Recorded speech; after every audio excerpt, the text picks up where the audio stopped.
So my name is John Mark Dugan. I'm a former U.S. Marine and a former U.S. police officer. And now I'm living in Moscow, Russia. I am a geopolitical analyst and a blogger on YouTube. Yeah, I think it's a battle for independence. It's very clear that the people in Donbass, they want their independence. But I also think it's a battle for good versus evil. I mean, you see what the Ukrainian military has been doing to these people for so long. And then you go into, for instance, the Azov headquarters, and you see all the Nazi symbolism, and you know, if they have this Nazi symbolism, they have these Nazi values and views, and this cannot be allowed to grow in a civil society, because I mean, this is like a cancer. So, you know, part of the reason I think Russia is here is not just for independence, but it's to, you know, to make sure that these values don't take root and spread. You support Russia in this war? Absolutely, yeah. Why? You know what? There's one thing that Russia has not done, and they have not lied to their people. They have always said what they intended to do.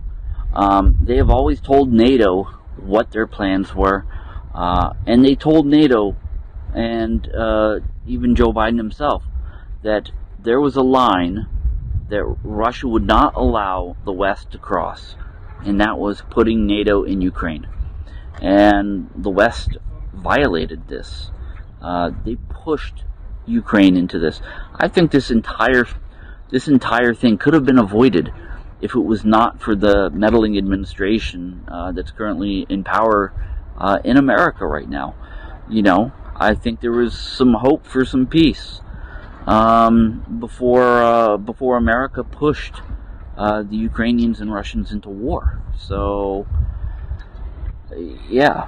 Do you think this is part of world globalism and not expense? Yeah, absolutely. Yeah, there's no question about globalism and NATO expansion. You know, back when NATO was started in the 1940s, they weren't supposed to move east, and you see everything that NATO has gone into now. And you know, Putin has always been honest about a red line being drawn, which was Ukraine not being a part of NATO, because that's a very dangerous thing. The United States would not like it if Russia and China started a military alliance and put troops and weapons and warships and tanks on the border of the United States in Juarez, for instance, right? It would never happen. But that's exactly what America is pushing here.